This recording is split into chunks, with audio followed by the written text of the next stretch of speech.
نحمده ونصلي على رسوله الكريم اما بعد فاعوذ بالله من الشیطان الرجیم بسم اللہ الرحمن الرحیم.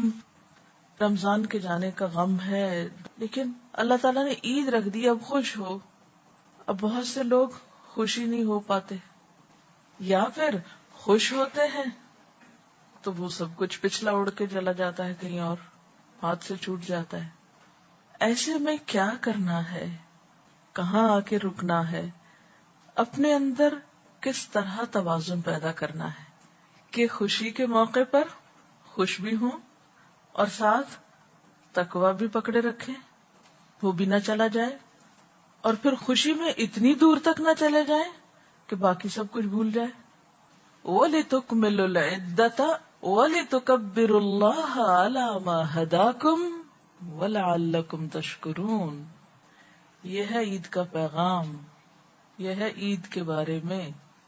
دیکھیے کہ جب گنتی پوری ہو جائے نا، وَلِتُكْمِلُوا الْعِدَّةَ، گنتی پوری کرو، وَلِتُكَبِّرُوا اللَّهَ، عید کے دن صبح صبح تکبیریں پڑھو، عَلَى مَا هَدَاكُمْ، رمضان میں جو ہدایت ملی، قرآن کی نعمت ملی.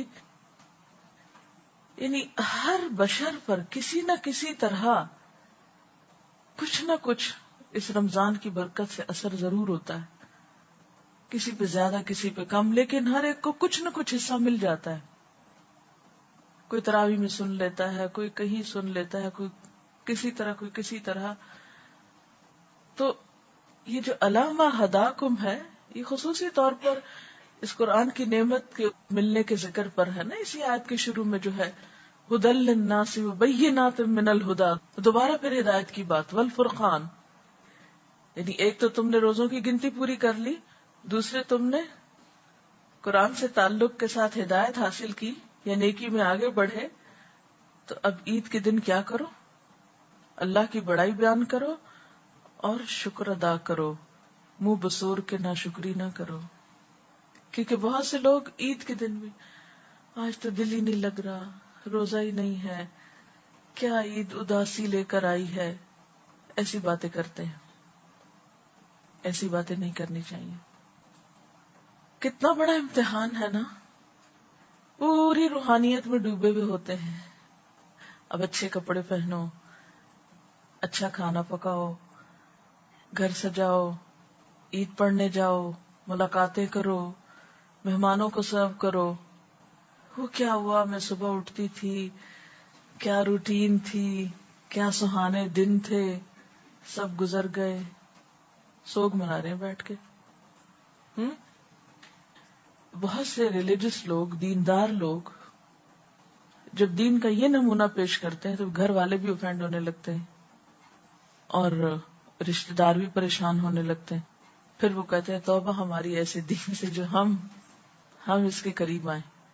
یہ تو معلوم نہیں کیا عجیب مخلوق بن گئے. اور پھر ہم خود روحانیت میں ڈوبے ہوتے ہیں تو بچوں کا حق بھی مار دیتے ہیں، ان کو بھی کپڑے نہیں بنا کے دیتے، یا ان کو بھی مہندی نہیں لگاتے. یہ نہیں کرنا. عید کو عید سمجھنا ہے. اگر آپ دیکھیں کہ اسلام میں خوشی منانے کا جو تصور ہے وہ کیا ہے، مومن کے لیے کوئی غم ایسا غم نہیں دنیا کا کہ جس میں وہ ڈوب کر باقی اللہ کے فرائض بھول جائے. کوئی خوشی ایسی خوشی نہیں کہ جس میں وہ اپنے رب کو بھول جائے، جس میں اپنی ذمہ داریوں کو بھول جائے. ہماری عید بھی رب کی رضا کے تابع ہے نا. وہ کہتا ہے اب خوش ہو جاؤ، تکبیریں پڑھو، شکر ادا کرو، کھاؤ پیو. روزہ رکھنا آج منع ہے. یعنی عید کا دن وہ دن ہے کہ جس میں روزہ رکھنا بائی آرڈر منع ہے. نہیں رکھ سکتے روزہ، ورنہ میرے خیال ہے ہم میں سے آدھے لوگ تو ضرور ہی رکھ لیتے کہ نہیں چھوڑ سکتے، آج اتنی عادت پڑی ہوئی ہے وہ. لیکن نبی صلی اللہ علیہ وسلم کا اسوہ حسنہ اب آپ دیکھیے. باقاعدہ عید منانا کب شروع ہوئی؟ مدینہ میں. ٹھیک ہے نا. مدینہ کے حالات کیسے تھے؟ 10 سال مدنی زندگی کے کیسے گزرے آپ صلی اللہ علیہ وسلم پر؟ کوئی سال ہے جس میں جنگ نہ ہوئی ہو؟ اگر ہم یہ کہیں یا ہمارے خطیب حضرات یہ کہیں کہ دیکھو امت مسلمہ پر کیا گزر رہی ہے، فلسطین پہ کیا گزر رہی، کشمیر پہ کیا گزر رہی، اور تم عید منا رہے ہو بیٹھ کے. کیا حق پہنچتا ہے تم کو عید منانے کا؟ تو کیا جواب دیں گے؟ آپ کہیں گے ہاں واقعی کوئی حق نہیں ہم کو پہنچتا. نبی صلی اللہ علیہ وسلم نے مدینہ میں ہر سال عید سیلیبریٹ کی، حالانکہ مسلمان تکلیف دہ ترین حالات سے گزرتے تھے. اصل میں یہ جو اطاعت کا کانسیپٹ ہے نا، سر تسلیم خم کر دینے کا، اللہ تعالیٰ آپ کا حکم ہے اس وقت میں خوش ہوں، اچھے کپڑے پہنوں، میں خوش ہوں. اپنی مرضی کے خلاف جانا ہے نا، یہی تو اطاعت ہے. راتوں کو رو رہے ہیں، قیام اللیل میں رو رہے ہیں، دعائیں مانگ رہے ہیں، سجدوں میں پڑے ہوئے ہیں، اور اگلی سویرے اٹھ کے ہنسو مسکراؤ. یہ کیا بات ہوئی؟ کتنا مشکل ہے. یہی تو اسلام ہے. اذ قال له ربه اسلم قال اسلمت لرب العالمین. آپ اس کیفیت سے اس میں لاتے ہیں میں آ رہا ہوں. یہی تو نفس کا امتحان ہے. آپ کو پتا ہے کہ جو کام بھی انسان زیادہ کرنے لگتے ہیں اس میں نفس کو لذت آنے لگتی. آپ کوئی بھی کام جب شروع کرتے ہیں، مثلا قرآن پڑھنا شروع کرتے ہیں، آپ کو مشکل لگتا ہے، جب پڑھنے لگتے آپ کو مزہ آنے لگتا ہے، پھر آسان ہونے لگتا ہے، پھر وہ نفس کے لیے راحت بن جاتی ہے، پھر انسان بڑا خوش ہونے لگتا ہے اس میں. اب ساتھ ہی کیا حکم آ جاتا ہے، بس کافی اعتدال، حد ختم، رک جاؤ.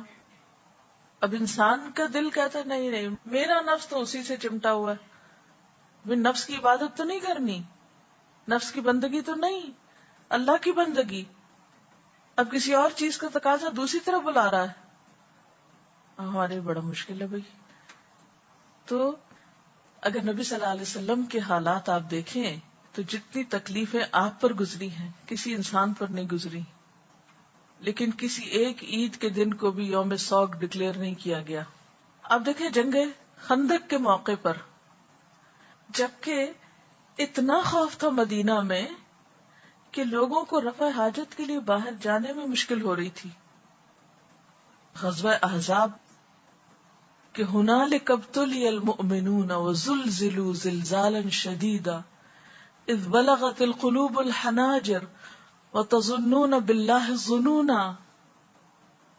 سخت ترین آزمائش تھی اس موقع پر، اور سب اہل مدینہ کی. یعنی باقی جنگوں میں تو جو جاتے تھے میدان جنگ میں ان کی آزمائش تھی نا، تو غزوہ احزاب میں تو مرد، عورتیں، بچے، بوڑھے، جوان، جو کوئی مدینہ کے اندر تھا سب پر شدید امتحان تھا. کیونکہ سب ان فوجوں کی زد میں تھے نا، کسی وقت کوئی تیر اندازی شروع کر دے. وہ تو اللہ کا ایک خاص کرم ہوا کہ جنگ نہیں ہوئی، ورنہ سخت ترین موقع تھا مدینہ پر اس وقت. اور اس وقت آپ کو معلوم ہے کہ ایک نہیں دو پتھر آپ صلی اللہ علیہ وسلم کے پیٹ پہ بندھے ہوئے تھے. اور جب خندق کھودتے وقت وہ پتھر نہیں توڑ پائے صحابہ کرام، تو آپ نے جب اس کو توڑنا چاہا تو آپ کو معلوم ہے اس موقع پر آپ نے اتنے سخت تکلیف کے موقع پر کیا فرمایا تھا؟ خوشخبریاں دی تھی، پیشن گوئیاں کی تھیں. روم اور ایران کے فتح ہونے کی خوشخبری کہ میرے سامنے دنیا لپیٹ کر رکھ دی گئی، جہاں جہاں میری امت پہنچے گی خوشخبری ہے تمہارے لیے. صلح حدیبیہ انا فتحنا لک فتحا مبینا، کہاں اتنا شدید قسم کا جذباتی دھچکا، واپس جاؤ، کوئی عمرہ نہیں. اور واپسی پہ سورت نازل ہو رہی انا فتحنا لک فتحا مبینا لیغفر اللہ لک ما تقدم من ذنبک وما تأخر. اور پھر کتنی ساری نعمتوں کا ذکر آگے، سب جذباتی طور پر چور ہو چکے ہیں، وہاں خوشخبریاں سنائی جا رہی ہیں. یہ ہے ہمارا دین، یہ ہے اس کی ٹریننگ، یہ ہے اصل تربیت کہ ایک چیز کو لے کے بیٹھ نہیں جانا. آپ دیکھیں کہ آپ صلی اللہ علیہ وسلم سے بڑھ کر قیام اللیل کسی کا ہوتا تھا؟ آپ سے طویل نماز کسی کی ہوتی تھی؟ آپ سے زیادہ طویل سجدے کسی کے ہوتے تھے؟ طویل رکوع کسی کے ہوتے تھے؟ نہیں. اور آپ کا اپنی ازواج مطہرات کے ساتھ کیا تعلق تھا؟ کیا کسی ایک کا حق بھی کبھی مارا تھا آپ نے؟ جب قرآن میں آیا کہ جس کو چاہو اپنے پاس رکھو، جس کو چاہو تم الگ کر دو، جس کے ساتھ جیسے چاہو سلوک کرو، تم پہ کوئی مواخذہ نہیں عدل کرتے، نہ کرو، کوئی پوچھ نہیں. لیکن اس کے باوجود آپ کا معاملہ کیا تھا اپنی ازواج کے ساتھ؟ آپ گھر میں کیسے ہوتے تھے؟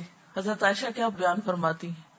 آپ گھر میں ہوتے تھے، اب بالکل ایک عام انسان کی طرح گھر کے اندر ہنسی مذاق کر رہے ہوتے تھے، گھر کے کام کاج میں حصہ لے رہے ہوتے تھے، اور ادھر اذان ہوئی، ادھر آپ اجنبی ہو گئے.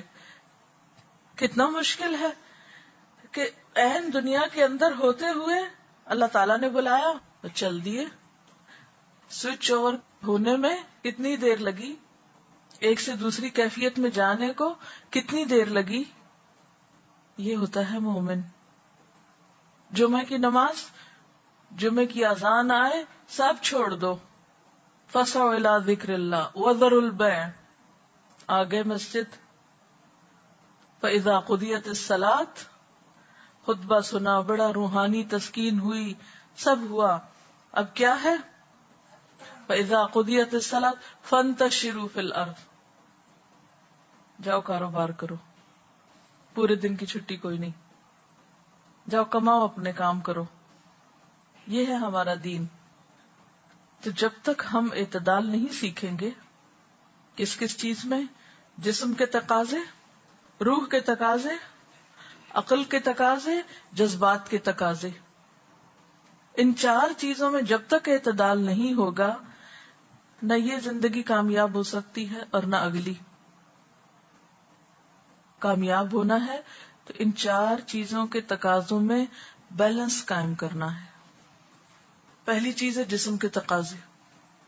اب مزید آپ خود بھی غور کر سکتے، میں ہلکی ہلکی آپ کو راہ دکھاتی ہوں سوچنے کی، پھر آپ مزید خود سوچتے رہیے. جسم کے تقاضے، نہ تو اپنے آپ کو اتنا بھوکا رکھیں کہ آپ کی کمر ٹوٹ جائے، اٹھ کے بیٹھنا محال ہو، رنگ پیلا ہو جائے اور اتنے لاغر نظر آئیں، نہ سوئیں، نہ کھائیں، نہ پیئیں کہ آپ کسی کام کے لائق نہ رہیں. یہ نہیں ہمارا دین سکھاتا ہمیں. اتنا کھاؤ، اتنا آرام کرو کہ جس سے تم ایک طاقتور انسان ہو کر کام کر سکو. اسی طرح عقل کے تقاضے یا عقل کی ضروریات، عقل کی ڈیمانڈ، کہ انسان اپنی عقل کو، انٹلیکٹ کو مسلسل جلا بخشے. جسم کی طاقت کے لیے انسان کھاتا پیتا ہے، عقل کی ترقی، اس کے لیے کیا کرو؟ علم کا حصول، ریڈنگ، علمی مجالس میں بیٹھنا، علماء کے پاس بیٹھنا، یہ عقل کو جلا بخشتا ہے. اب دیکھیں انسان کے جذبات کی تسکین کہاں کہاں سے ہوتی ہے، جس میں خون کے رشتے بھی ہیں، جس میں دوست بھی ہیں، جس میں یعنی بہت سی چیزیں انسان کے جذبات کو سیٹسفائی کرنے کے لیے ہوتی ہیں نا. لیکن ان سب کے اندر پھر ایک اعتدال. اب روح رہ گئی، رات ہو گئی، سو لیے، پھر اٹھ جائیں پچھلے پیر، کھڑے ہوں اللہ کے حضور، پڑھیں کم از کم 2 رکعتیں، لمبی رکعت پڑھیں، لمبا قیام کریں، جتنا زیادہ لمبا ہو سکے، اور اگر ہو سکے تو جتنا لمبا قیام کیا اس سے نصف رکوع کریں، طویل رکوع کریں، اتنا ہی سجدہ کریں، پھر اتنا ہی سجدہ کریں. پھر آپ دیکھیں کیسی روحانیت نصیب ہوتی ہے آپ کو. پھر اٹھیں، کھائیں پیئیں، پھر عقل کے تقاضے پورے کریں، پھر جذبات کے کریں، پھر روح کے کریں. یہ ٹائم ٹیبل ہونا چاہیے آپ کا. اور اگر کسی ایک چیز کو بھی اگنور کریں گے تو آپ کی شخصیت امبیلنس ہو جائے گی، غیر معتدل ہو جائے گی، جس سے آپ ایک کامیاب انسان نہیں کہلا سکتے. اور مومن کے لیے اس میں سے ہر تقاضے کو پورا کرنے کا اجر ہے. آپ کا کھانا پینا بھی عبادت ہے، آپ کا علم حاصل کرنا بھی عبادت ہے، آپ کا خدمت خلق کرنا بھی عبادت ہے، آپ کا اپنے رشتہ داروں کے حقوق نبھانا بھی عبادت ہے، آپ کا پھر اللہ کے حضور گڑ گڑانا بھی عبادت ہے. یہ سب کچھ عبادت ہے. اسی کا نام جد و جہد ہے، اسی توازن کو پکڑتے رہنے کا نام جد و جہد ہے، یہی جہاد ہے اصل. نبی صلی اللہ علیہ وسلم کی شخصیت کیوں جامع، کیوں نمبر 1 ہے؟ اسی وجہ سے ہے. یہ سارے پہلو ہیں نا آپ کے اندر، یہی تو آپ کا اسوہ حسنہ ہے، یہی تو ایک خوبصورت پہلو ہے. اور اس سے ہٹیں گے تو دین بدنما کر دیں گے. یہ الگ بات ہے کہ کبھی ایک پہلو غالب آنے لگتا ہے، کبھی دوسرا، کبھی تیسرا، بعض اوقات مختلف چیزوں کے مختلف تقاضے ہوتے ہیں، کچھ حالات ہوتے ہیں. لیکن آپ نے انتہائی پریشانی کے موقع پر بھی میکسیمم اعتدال قائم رکھا ہے. جتنا اپنے آپ پر کنٹرول ہوگا نا، جتنا سبمیشن کا جذبہ ہوگا، جتنا اللہ کی رضا پہ راضی ہونے کا جذبہ آ جائے گا نا، اللہ کی رضا ہے اس میں کہ شوہر کی اطاعت کرو، میں راضی ہوں، مجھے اپنے نفس کی تو نہیں کرنی. کیونکہ ہم تو موڈ کے غلام ہوتے ہیں نا. ہم نماز بھی اچھی اس وقت پڑھیں گے جب ہمارا موڈ اچھا ہوگا نا. ہم کتاب کو اس وقت پڑھیں گے، ریڈنگ کب کرتے ہیں جب ہمارا موڈ ہو کچھ پڑھنے کا، اس کے علاوہ نہیں. کسی سے ملے ملائیں گے کب؟ جب ہمارا موڈ ہوگا. ابھی دل نہیں چاہ رہا، ہاں؟ نہیں، موڈ کی غلامی نہیں. معبود تو ایک ہی اللہ ہے وہ، اور اسی نے یہ ساری حیثیتیں ہماری رکھی. اور یہ تقوی ہی پیدا کرتا ہے، تقوی اس میں بیلنس کر دے گا نا. کیونکہ ہم نے دیکھا ہوگا طلاق کے مسائل میں تقوی، عبادات میں تقوی، کھانے پینے میں تقوی، ہر چیز میں، ہر ایک پہلو میں. کیونکہ جب اللہ کا خوف غالب آئے گا نا، وہ شعور کی اعلیٰ ترین کیفیت جو انسان کو فوراً بتائے گی کہ نہیں یہ درست نہیں ہے، بس یہ حد اتنی ہے، یہ اتنی، یہ اتنی، بس اس سے آگے نہیں. نہ تو انسان صرف کام و دہن کا غلام بن کے رہ جائے کہ صرف اس کی زندگی میں کھانا پینا اور جسمانی تقاضے ہی ہوں، پہننا اوڑھنا، شادی بیاہ، بس، یا جذباتی کے تقاضے ہوں. نہیں. یا پھر انسان جسم اور جذبات کو ایک طرف چھوڑ کے صرف روح اور عقل کے پیچھے پڑ جائے، اس سے بات نہیں بنے گی. اب تھوڑی سی اگر آپ کی تھنکنگ کلیئر ہوئی ہے نا، تو اب آپ اس پیٹرن پہ سوچیں گے نا انشاءاللہ. مثلا دن کو آپ ان حصوں میں بانٹ لیجئے، یا پھر آپ مینٹلی اس میں لے آئیے اپنے آپ کو کہ ہاں مجھے یہ بھی کرنا ہے، یہ ضروری ہے، یہ ضروری ہے، یہ کرنا لازم ہے، یہ کرنا ثواب ہے، یہ کرنا باعث اجر ہے.